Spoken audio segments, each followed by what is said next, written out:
Kansas City Sports Update Studios. Welcome to Kingdom Radio, where we talk about all things Kansas City Chiefs. Brought to you by Arrowhead Update. Join Chris and Richard on iHeartRadio, Apple Podcasts, Google Podcasts, Spotify, Spreaker, Player FM, CastBox, and all third-party applications. Check us out on Facebook platforms such as Kansas City Sports Update and Arrowhead Update. And if you cannot find us there, Google or search Kingdom Radio and Kansas City Chiefs, and you will find us. Welcome to the Kingdom. Good evening, Kansas City. Welcome to Kingdom Radio. I'm Richard Smith, your host, along with our co-host and senior NFL analyst, Chris Chavez. Chris, how goes it tonight? What did you think of the game yesterday, Chiefs and Jaguars? I'm doing fantastic. We're coming off of a big win. Yes, we really are. And hey, we've got a lot of things to talk about tonight with that game. But first, I want to just let everybody know that Kingdom Radio is brought to you by Pizza Shop Platte City, our official sponsor of Kingdom Radio. And I also want to remind everybody about our upcoming event, live podcast events at Pizza Shop in Platte City. That's pretty much a party, folks. Come on out. We have lots of giveaways and stuff. And our first live podcast is Wednesday at 7 p.m., and we're putting on the show for the troops.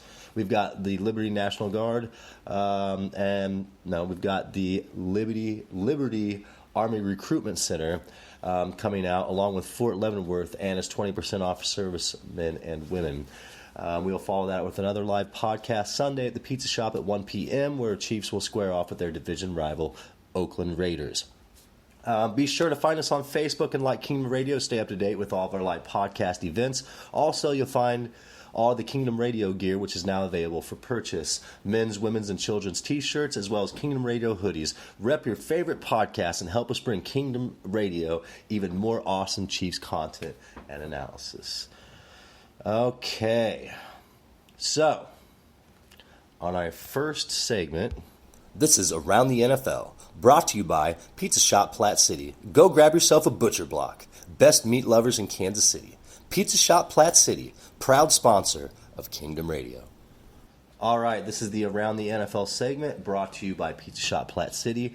And first off, we're going to recap all the highlights and scores from Week 1, yesterday's opener, the 2019 season. Tennessee hushed the hype against Cleveland and rolled over the Browns 43-13 on the road. Baker Mayfield threw 3 interceptions and a loss. And Chris, I know that you have something to say there about this Cleveland Browns debacle. Me personally, I'm going to say I don't believe in Freddie Kitchens. With that being said, let's talk about that game just a little bit. The game was actually a lot closer than the score actually appeared, thanks to Mayfield's 3 fourth-quarter interceptions. It really put the game out of reach for the Browns. Yes, it was just one of those things that the Browns did not look on key, and they didn't have any chemistry. Baltimore absolutely destroyed the Dolphins in Miami, 59-10. I'm really shocked about the score.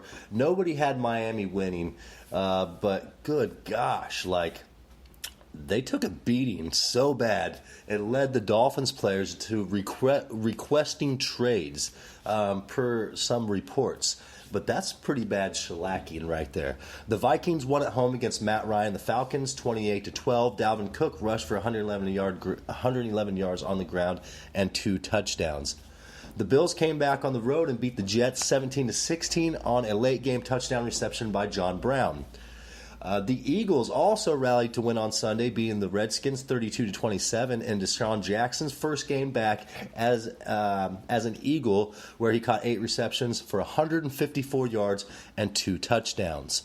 The defending NFC champion Rams held off Carolina Panthers Sunday 30-27, despite a stellar performance by Panthers running back Christian McCaffrey, who rushed for 128 yards, 2 touchdowns, and caught 10 passes, another 81 receiving yards. For another 81 receiving yards. The Seahawks had a close game in their opener against the Bengals, winning 21-20. Dak Prescott and the Cowboys dominated their rival, the Giants, at Arlington 35-17. Dak threw for 405 yards, 4 touchdowns, and a perfect passer rating. Tell me a little bit about that game. Game spiked my interest. As I had said earlier, the Cowboys have to show me, and boy, did they show me last night. Yeah, there's a lot of excitement in the stadium for sure. And I know a lot of people haven't been very big on Dak over the year. Right. I've always kind of liked him. He's just never really had the receiving core that he really needed around him. And with the guys that they now have in Cooper, Gallup, and the big addition now, Randall Cobb, man, they look really, really dangerous this year. Yeah, it's gonna be a better year for the Cowboys than I had expected, and I'm sure that a lot of teams are kind of look at them a little differently after that win yesterday. The Lions and Cardinals tied after kicking a field goal, or each kicking a field goal in overtime. The final score is 27-27. The number one overall pick, Kyler Murray, rallied his team late in the debut. And we'll talk about a little bit about that game. Kyler Murray really did not look impressive in the first half, or really the first three quarters of that game. He really looked more like a bust. But Chris, what did you think of Kyler Murray's a competitive nature and bringing his team back there late to even tie the game? I think he definitely kind of started off with, he just didn't have his legs underneath him, so to speak, in the first three quarters. Fourth quarter, he got his sea legs under him, and he got much more comfortable, was able to kind of create throwing lanes where the passes weren't getting knocked down, and he could hit his receivers consistently. And really got to see his true ability there in that fourth quarter and the overtime. I think that could possibly be, a confidence booster for Kyler Murray when, at the beginning of the game it looked like a complete disaster. So the 49ers beat the Buccaneers on the road 31-17, capitalizing off 3 Jameis Winston interceptions. One taken to the house by Niners defensive back Richard Sherman. If anybody questions whether or not the Shermanator still has it, that'll tell you right there. Anybody questions questions if Jameis Winston is a true franchise quarterback, well, that'll tell you right there. The New England Patriots.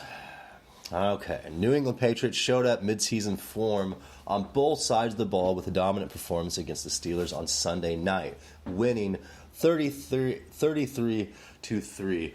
Chris, go ahead and talk a little bit about that because, wow, I didn't really expect Pittsburgh to be as flat as they were.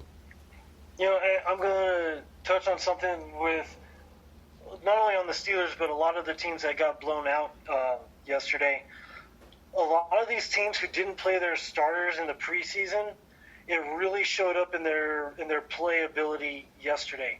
Steelers, most of their starters didn't play in the preseason, and it showed. They looked awful yesterday. It was bad. Yeah. I mean, did they even I just saw a picture on Facebook. The only touchdown that they had was when their plane landed. And they do not look – and, I mean, it's only the first week. Things will change. They always start slow anyways. But by no means do they look like playoff contenders right now. No, and it was a hard game to watch, especially knowing that the Patriots have another addition that they added to the team, which we're going to talk about here in just a second. But they just really railroaded the Pittsburgh Steelers, and it wasn't even close. The Steelers showed no signs of life, and I think that was my biggest concern, and my biggest concern going into the season for them, because the Patriots aren't even the favorites to win the AFC. So when you're getting beat by a team that's not even favored to win the AFC, I mean, that kind of puts in perspective, the direction of the Steelers. Okay, so Antonio Brown. This whole story has been quite interesting, and I think Antonio Brown used his leverage on social media to basically get himself kicked off the Raiders. And once that happened, of course, the Patriots show up a few hours later with a 1-year deal worth up to $15 million with incentives. And also, Adam Scheffler from ESPN had reported the Patriots had added a $20 million option year to the deal. So that changes things for the Kansas City Chiefs, if you ask me, and this is something that I want to go in depth with you about. How huge is this Antonio Brown signing to the Patriots for the Chiefs' Super Bowl run this season? It's so bear with me when I say this. It's not that big of a deal. Okay. Reason being is that these guys already have 3 essentially all-pro wide receivers on their roster already. Okay. And so they're already going to be matching up or at least challenging any defense that they go up against. Yeah. You add in Antonio Brown, and then that's just another layer of difficulty that any defense is going to have in trying to cover them, which is very, very, very similar to the Kansas City Chiefs offense. Yes. And the biggest form of flattery is when somebody is trying to do what you're doing. I mean, and hey, very true, and I can't argue with that. But here's kind of I don't know, this is my thing about it. I watched Randy Moss essentially do the exact same thing that Antonio Brown did. I can't remember if Randy Moss came from the Raiders and went to...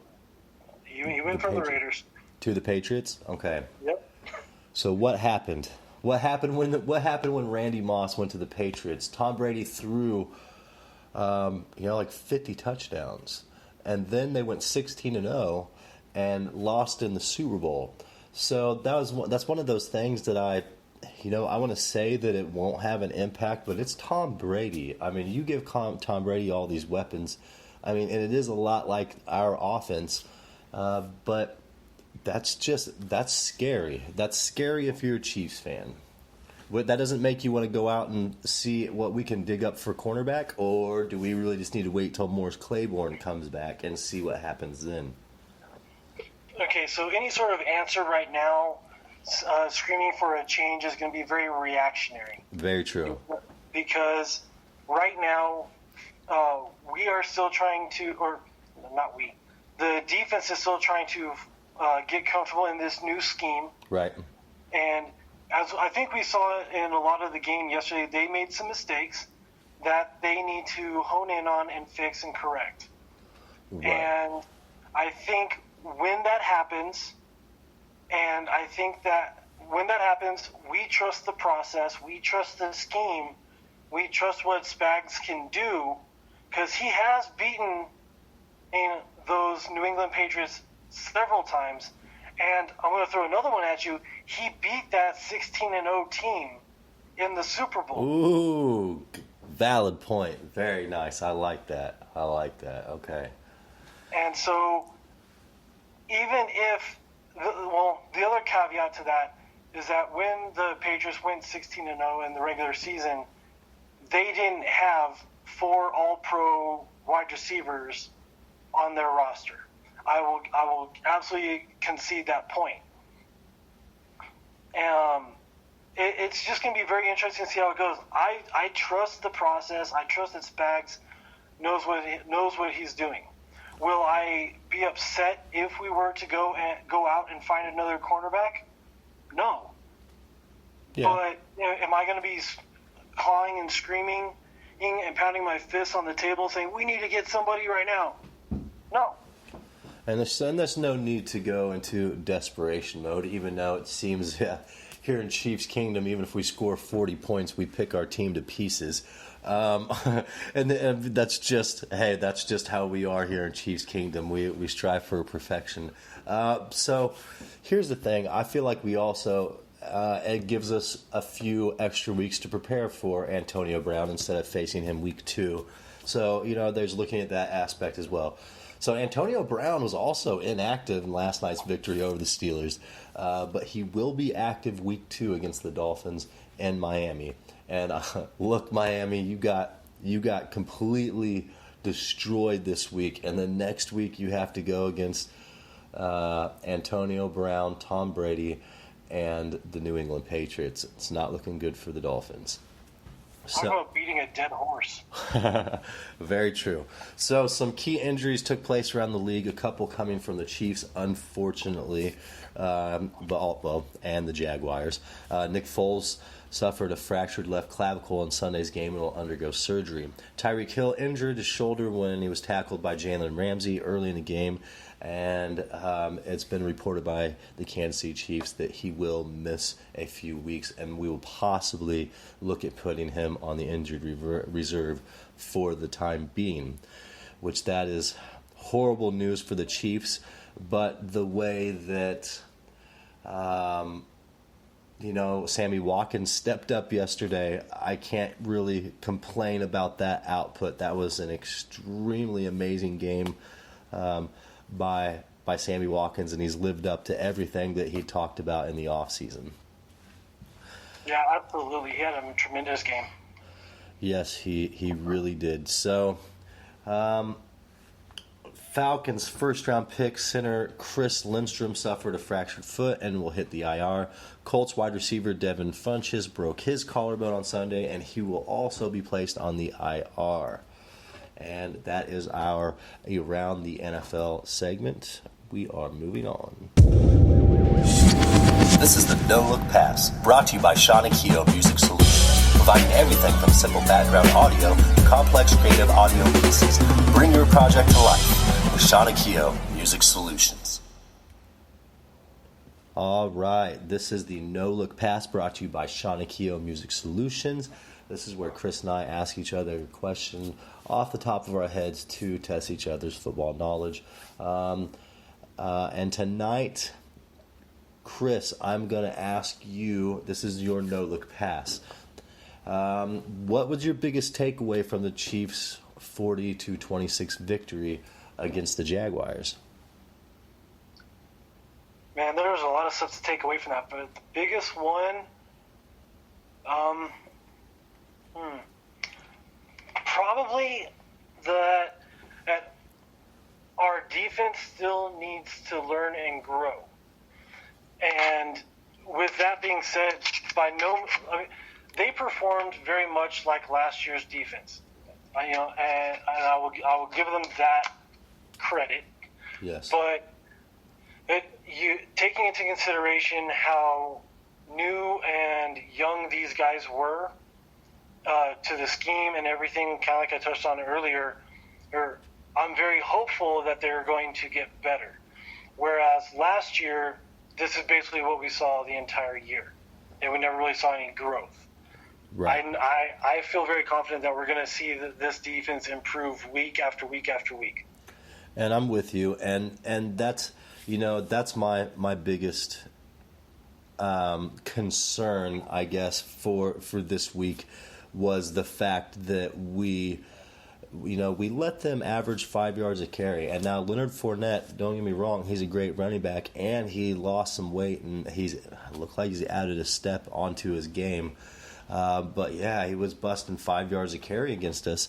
And also the fact that a rookie quarterback diced up our secondary the way he did, that really leaves a sour taste in my mouth.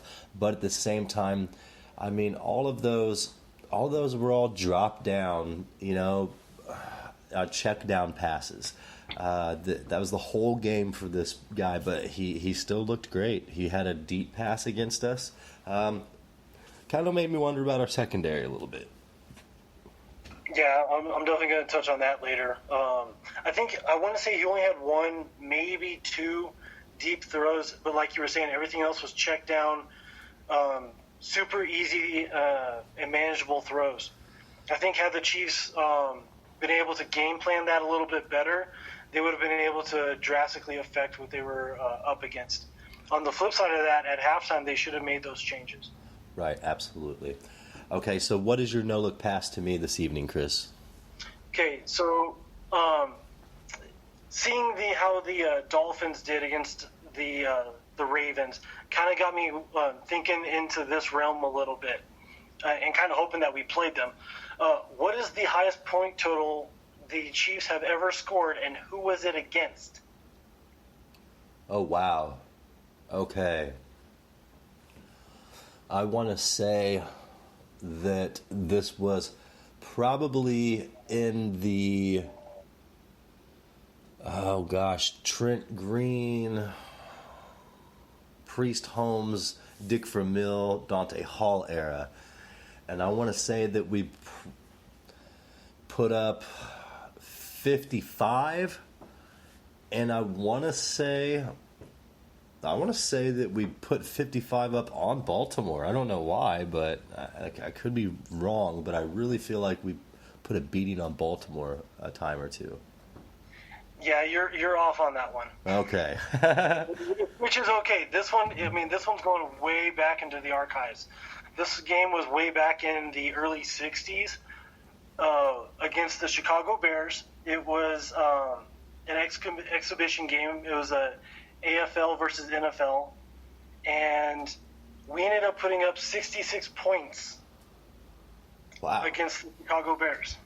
Against the Bears. See, look, now the Bears have the old defense, and then the Ravens defense, of the time that I was talking, that's about the same. No, I'm just kidding. Look, that was a long time ago, and and so, yeah, I would have never guessed that in a million years, man. You really stumped me on that. So, okay. I have to ask you, though, we're going to move on here from the no-look pass. Chris, what did you make of the overall chippiness on the field Sunday between the Jags defensive players and the Chiefs offensive players, especially when Tyreek Hill got hurt? You saw Jalen Ramsey give him an extra shot there at the end, and then the helmet shot after that. What did you think of that? To be perfectly honest, it was totally expected. The Jaguars have always kind of had that demeanor about them where they're going to beat you up for 4 quarters. We saw it last year, and 2 of our players fell into that, and we lost Kelsey, we lost Chris Jones. Both of them got thrown out in the game last year. And, I really want to credit our players this year. They went into it with the right mindset. They were prepared for it. Yes. They didn't back down, but they didn't give in. And it ended up costing the Jaguars their starting middle inside linebacker in Miles Jack, who got thrown out of the game and then threw a hissy fit and had to get dragged off the field. He really had a mental breakdown, that is for sure. It was one of those situations where you almost look at the man and you're like, come on now, was it really worth all of that? And then once everything happened, did you have to take it to that next level? But yeah, that's the Jaguars. And look, Mahomes had pressure on him all day. I mean, to be perfectly honest with you, that hit there in the first quarter scared me a lot when he got up limping. It wasn't looking good, and it's one of those things that this Jacksonville Jaguars team is a good team, and I feel like a lot of us are overlooking the fact of how good this team is. Yes, Nick Foles went out of the game. I mean, that's kind of a common occurrence with Nick Foles throughout his career. You kind of feel like you're going to either get him off the bench or he's going to be sitting on the bench. So it's one of those things that they're still a good team. We played a great game. We put up a lot of points against the defense. Watch what the Jacksonville defensive front four does against a lot of other teams in the NFL. No, absolutely, and those guys all year long are going to absolutely beat up other teams as well. And for us to be able to, realistically, we didn't give up a sack yesterday. After Mahomes took that hit, mm-hmm. We didn't give up another sack. Did he get hit? Yeah, he did. Yep. But we didn't give up another sack, and it was a great job by Bieniemy and Reed of changing the scheme and forcing Mahomes to get rid of that ball so quickly the rest of the game. I mean, when you look at, who he's going, Calais Campbell, I mean, he is probably the best defensive end in football, or runner-up. And Marcel Darius, I can't even pronounce that guy's name, but look at the other defensive end. But it's one of these things that this is probably going to be the best defensive front four that the Chiefs will face this season, and we have to take that into consideration as far as the judgment of our offensive line. We can't say lack of production with Mahomes, but we expect him to be perfect. And he did make some, pretty questionable plays out there. But the fact of the matter is Mahomes won't have as much pressure on him probably the rest of the season, especially going in next week against the Raiders. Oh, yeah, for sure. So, and go ahead. The interior line is really where we were probably the strongest. A lot of that pressure was coming from the defensive end positions. And, not going to necessarily throw Fisher and Schwartz underneath the bus. They did well enough that they only gave up 4 quarterback hits throughout the entire game. But that's where a lot of the pressure was coming from. And I kind of want to give a big shout-out to Austin Reeder, starting at center. He had a really good game working with his guards, as well as in the run game, creating a lot of holes for our running backs. Right. And I will say, before we hop in, deeper into this game, and which the Chiefs won 40-26, mind you. Look, LaShawn McCoy looked great. I'm just going to put that out there. Shady McCoy looked awesome. So, we did get a victory week 1. We are 1-0. We are headed into Oakland. We're headed into Oakland next week, which I feel we will also win that game. But let's talk about these offensive statistics, because that's what matters. A 40-point victory, and we have some haters out there. We still have some haters, and I don't want to say I'm haters, but we're really critical here in Chiefs Kingdom. So let's break this game down here. Patrick Mahomes completed 25 of 33 passes for 378 yards, 3 touchdowns, and a passer rating of 143.2. Chris, take off on Patrick Mahomes. What is your take for him on the day? He had over 300 yards passing in the first half after having come out he didn't really miss a play, but come out having sprained his ankle. He set a career high. And I better hope that nobody is talking trash on Mahomes after yesterday's game. The dude did fantastic in the first half. Obviously, you're going to expect something different in the second half. And we had to protect our Lamborghini, really. Very different game plan in the second half. He was throwing a lot of short passes, and he was handing the ball off a ton more in the second half. Right. And, hey, and I want to say, with that being said, the Kansas City Chiefs tied an NFL record yesterday, and I believe it's 26 straight games with at least 26 points or less, and we're tied with the Denver Broncos right now. And I thought that was an interesting a statistic as well as record that we could break. And also, Patrick Mahomes broke one yesterday too, and I believe his has something to do with that as well. Leading his team to 26 points or more. Like he's the only quarterback to do that. And I'm not quite sure exactly those records, but they are along those lines, which is really neat. I believe the Mahomes record that you're talking about is the most passing yards in the first 20 games of a career. That's what it is. Yes. I don't know the exact number, but yeah, I'm pretty sure that was it.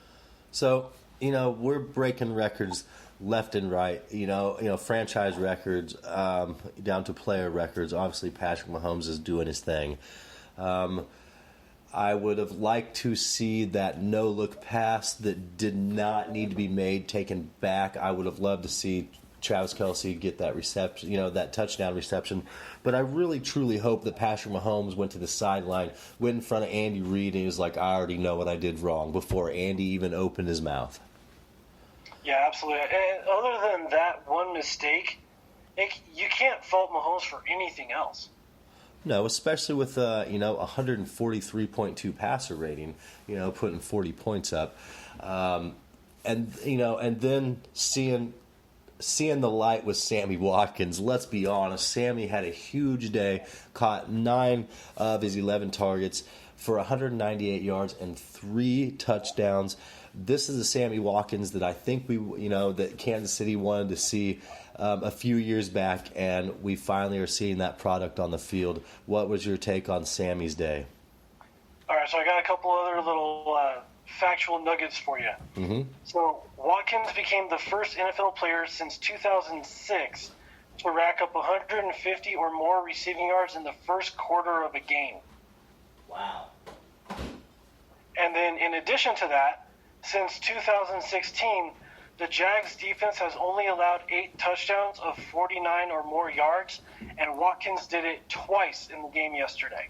See, that's incredible. And that, I'll tell you what, that first pass, the first touchdown to Sammy, where he hit underneath that block and then cut up field and was gone between the hashes, that was incredible. And that showed us exactly how much work Sammy Watkins has put in the offseason. And I'm excited to see what he brings to the table this season, because that was an incredible game. That game reminded me of, remember when Kareem Hunt had his breakout game against the Patriots? It almost felt like that. Yeah. Well, and in addition to what you were just talking about on that very first touchdown, Sammy Watkins was clocked at going 21.33 miles per hour. Wow, yeah. That's fast. See, I'm telling you, this man has been working in the offseason. He had speed, but Sammy Watkins got faster. But and the best thing that I loved seeing about that play was watching Jalen Ramsey miss on the tackle, taking a bad angle, and then just chasing him the rest of the field. That was beautiful. It was beautiful. Okay, so Travis Kelce only caught 3 of his 8 targets for 88 yards. Mahomes missed him wide open in the end zone on that no-look pass that we were talking about. So I'm sure he would like to have that back. And Patrick Mahomes went on social media afterwards on the game and told Travis Kelce he'd buy him dinner for that, which cracked me up. So, look, Mahomes, you owe Kelce dinner. I'm sure that's nothing with the money you all make there in the NFL. But your take on Travis Kelce, there was a really, he had the few passes that he did catch were beautiful, beautiful passes. He was deep down the field, and they were huge plays. So, your take on Travis Kelce? Looking at the number of receptions, you would expect more out of him. 3 out of 8, it doesn't look that good. But then when you throw in the average yards per catch at 29 yards per catch, that is fantastic. I'd take those numbers any day of the week. Kelce is probably still one of the leading tight end receivers from the week last week, or this past weekend. Yes, and if he would have completed that catch in the end zone and scored a touchdown, that also would have been a touchdown onto his stats. And by no means was that Kelce's fault, and that might have put him at an even 100 yards receiving for the game as well on 4 receptions. So, this is an unselfish team. They all realize that in one way or another they're contributing. I think the biggest goal is to come out and try to have the best game that you can personally have and just leave all of that on the field. So, Damian Williams rushed for only 26 yards on 13 carries, but found the end zone on a 1-yard rush. LaShawn McCoy rushed for 81 yards on only 10 carries and honestly appears to not really have lost a step. That was kind of exciting to see him wearing the number 25, but also cutting it up like the number 25 that we're accustomed to seeing in Chiefs Kingdom. Yeah, just one other thing I want to throw in there on D. Williams is late in the second half, after the television blackout, he actually had a 7-yard touchdown run that ended up getting called back due to a holding penalty on the offensive line. And the numbers definitely would have been much more skewed, but when you combine the two stats from McCoy and Williams, they combined for 23 carries and 107 yards and a touchdown. If either Shady or Williams had that stat line just by themselves, we'd be ecstatic. Oh yeah, right. Yeah, we absolutely would. And having a running back by committee yesterday with McCoy and Williams, that allowed for both of these guys to look fresh the entire game. And honestly, I think that's really one of the reasons why we were able to keep moving the ball in the second half and control the game and control the clock, is because we tired out that defense, especially in that 100-plus degree weather. Yes, and it really is hard to tire out a Jacksonville Jaguars defense, the way that they are stacked up. But yes, we did. We wore that defense out, and whether it was over the top, on the ground, then the passes out of the backfield, we really mixed it up enough, kept them on their heels, and let's be honest, I guarantee you that all of that is a direct result of the chippiness on the field from Jacksonville to Kansas City, because yes, it's always chippy, but it seemed like there was a little bit more with this game yesterday. So yeah, they just look like a very good team that wants to be our rival moving forward, and I would love to oblige them, because playing them and their defense, at least their defense, I feel like we are more prepared going into the second half of the season, going into the playoffs, having faced this good of a defense. I feel like we're going to be more prepared for anybody or any other team that we face. Yes, that really helped out, for the future and what to look for, because, look, it's one of those things that this possibly is one of the toughest games that we will play all season, and I'm glad that we got it out of the way early. So, overall offensive performance, I feel like I want to give the Chiefs a B grade. We did put up 40 points. We left 7 out there on the field. Actually, we left 14 out there on the field. So when I look at it, yeah, I want to give us a B plus. I feel like that we'll have better offensive outputs, considering, the defensive competitors we went up against. We still put up 40 points. So what's your take on our offense overall? All things considered, I definitely give us either B plus, A minus. Taking into consideration, we also had no turnovers, and that we and this is including defense as well. As a team, we only had 5 penalties throughout the entire game, whereas all last year we ended up being one of the leaders in the league for most penalized teams. Yes, and that's a great statistic.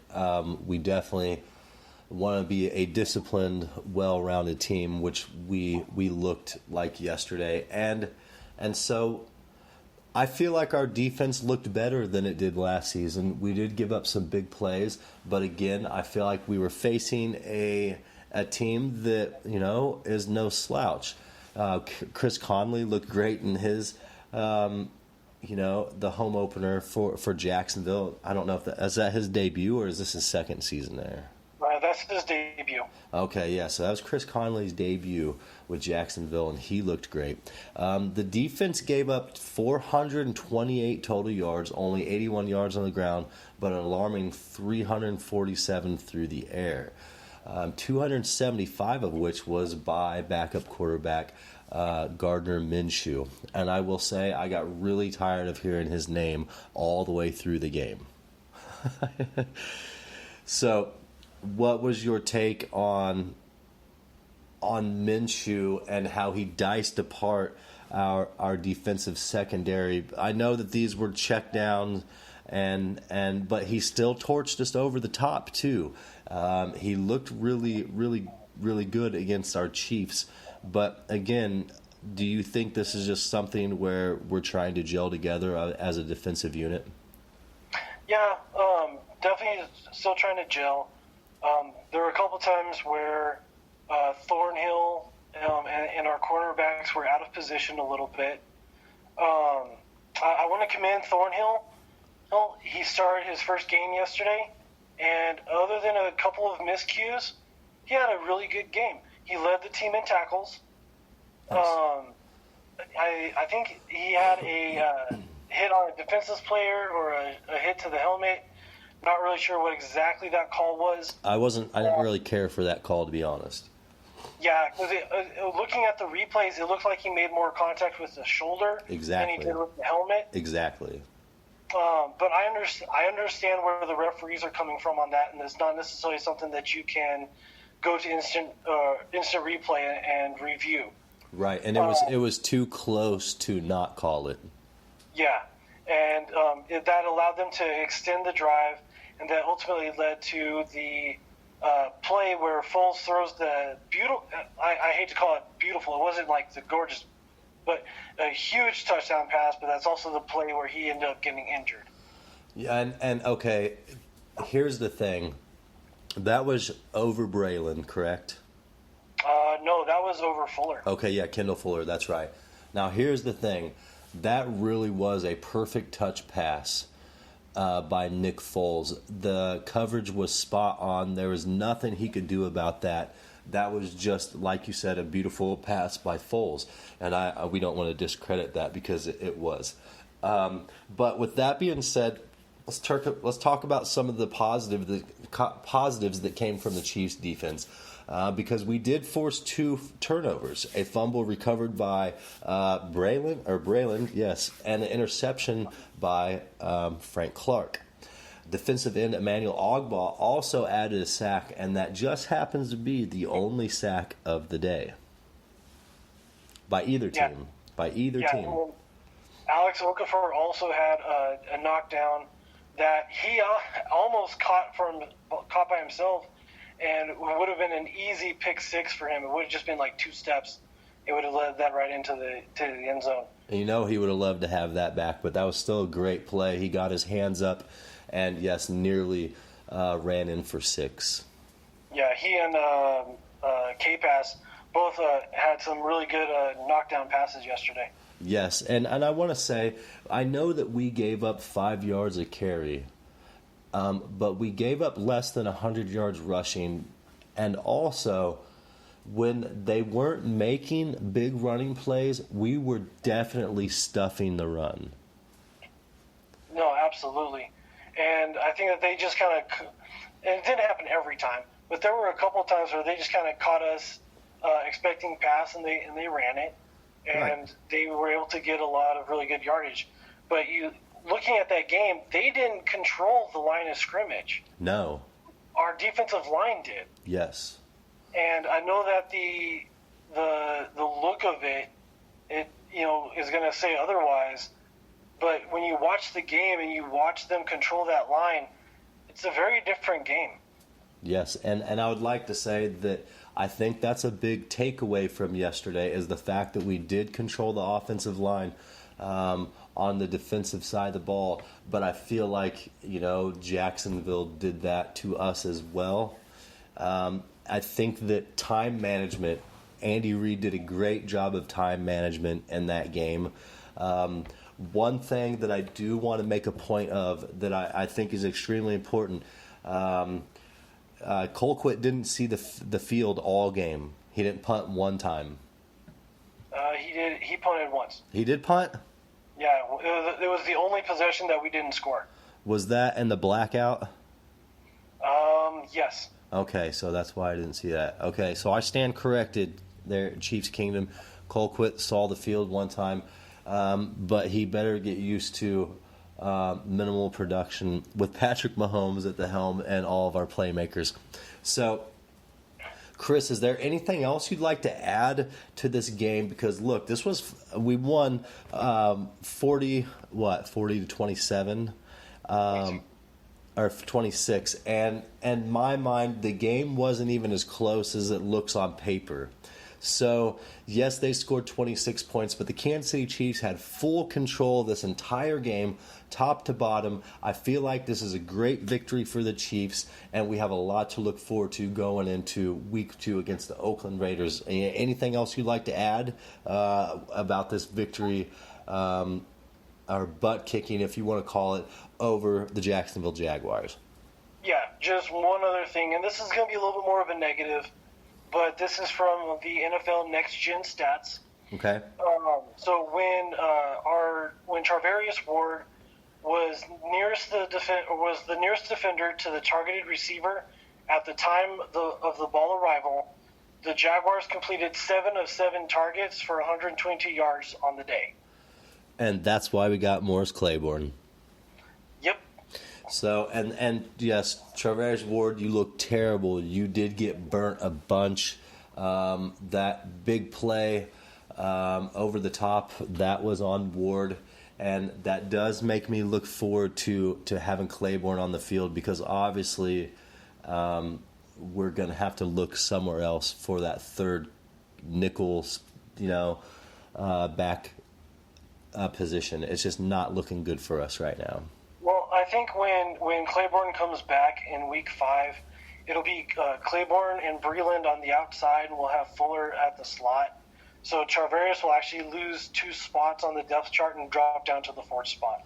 Perfect, because, he looked terrible, and we can't have that lack of production in that spot, because just like the Kansas City Chiefs, look, Sammy Watkins, if you were to put our defense against our offense, Ward would be covering Watkins and our natural lineup with Hill on the field, and that would just be nasty.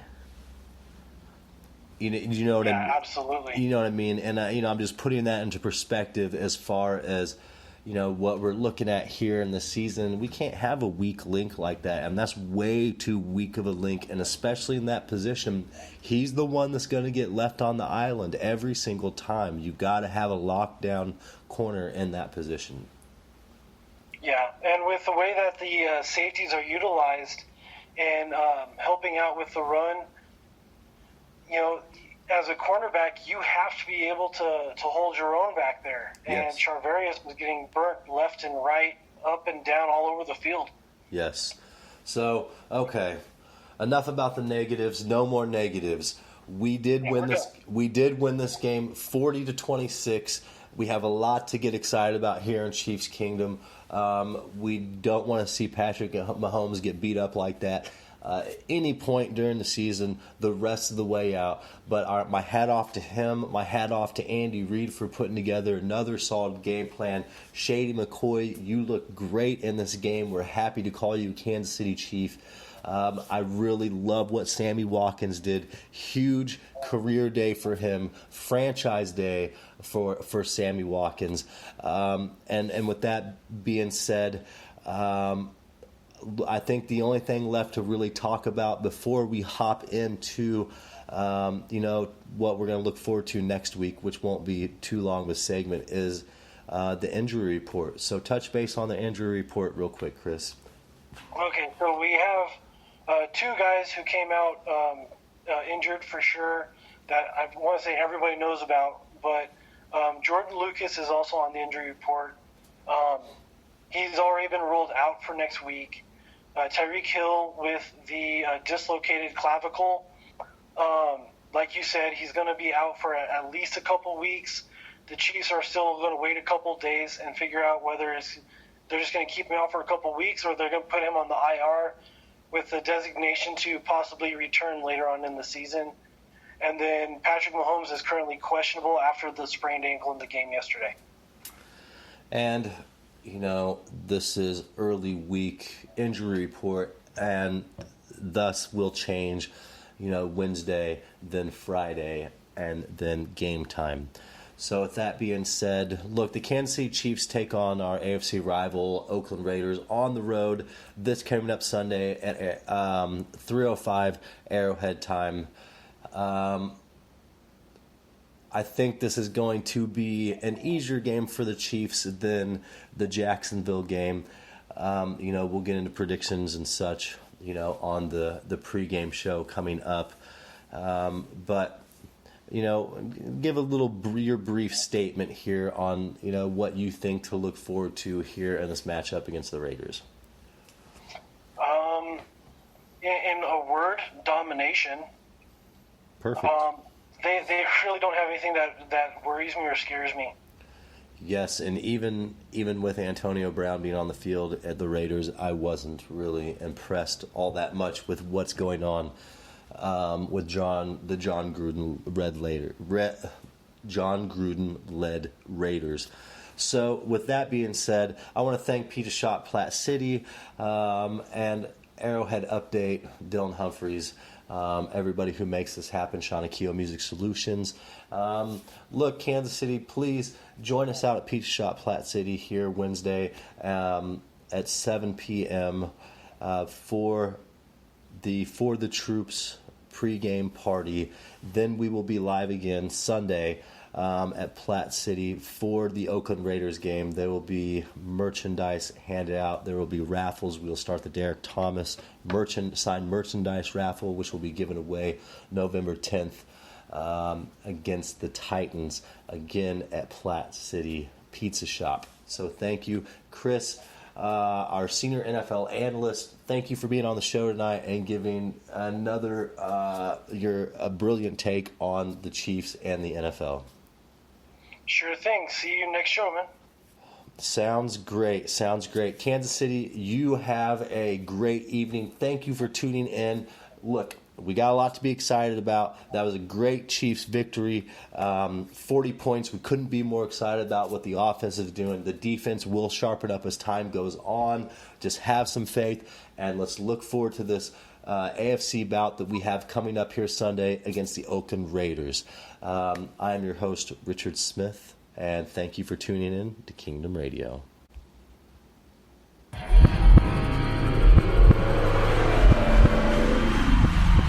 Thank you for tuning in to Kingdom Radio, your go-to podcast for everything Kansas City Chiefs.